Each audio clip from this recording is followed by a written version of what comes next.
Hello, dans cette vidéo, je vais vous présenter les tableaux de bord dans Power BI.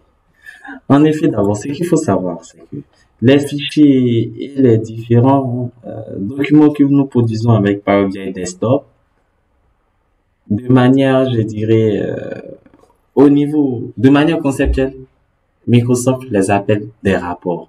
En effet, votre rapport, il peut avoir plusieurs pages.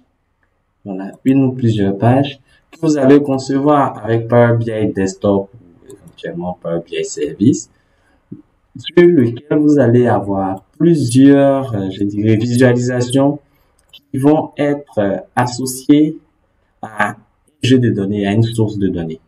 Ça, c'est le principe de la définition claire d'un fichier de rapport sur Power BI. Donc, ce rapport, il va nous produire un fichier PBX qu'on va pouvoir charger sur Power BI Desktop. OK. Alors, si Power BI Desktop appelle, du moins, si Power BI appelle nos fichiers de reporting des rapports, c'est quoi un tableau de bord dans Power BI? Un tableau de bord dans Power BI, c'est ça. En effet, le tableau de bord dans Power BI, c'est un outil qui va vous permettre de récapituler, de récupérer les différents indicateurs que vous allez intégrer dans vos rapports d'une manière synthétique et résumée.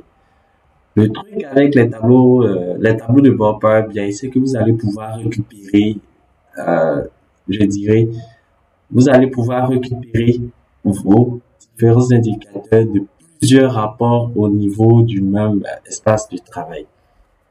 Donc ici, pour l'exemple du tableau de bord, on a résumé les principaux indicateurs de notre rapport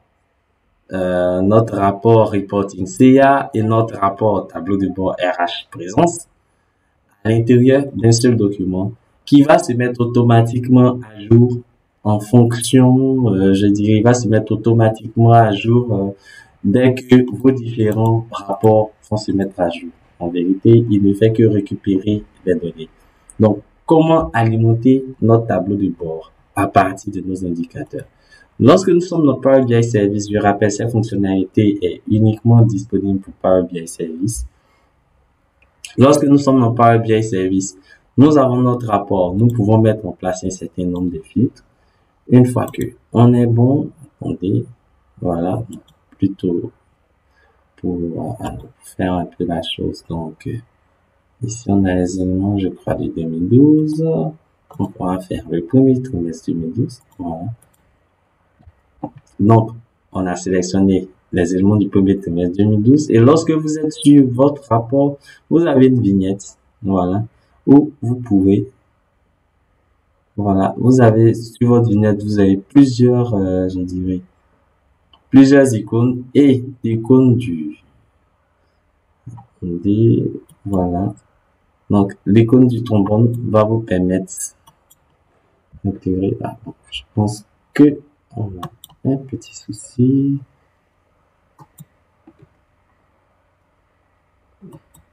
Alors, ok. En fait, il est superposé à notre, on va essayer une autre visualisation, voilà, et plus tranquille.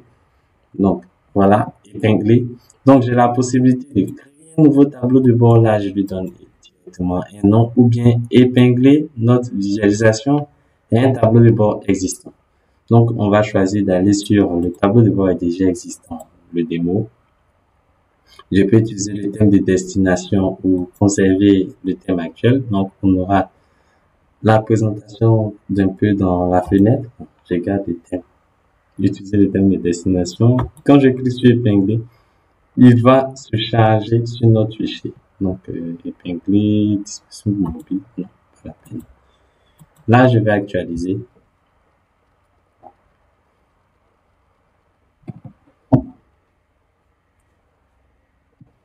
OK.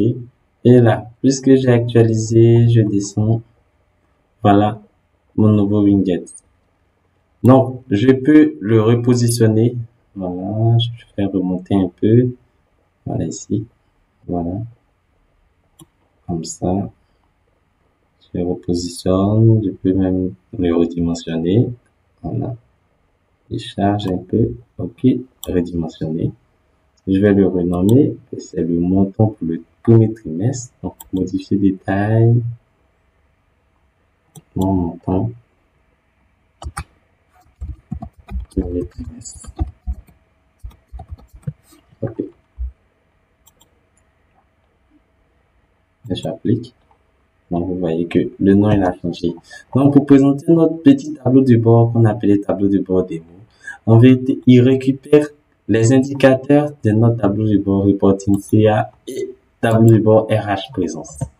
Donc, on va explorer. Ce sont des indicateurs qu'on a récupérés. Par exemple, on a le montant annuel des ventes. Donc, pour l'année, c'est pour l'année 2012, je crois.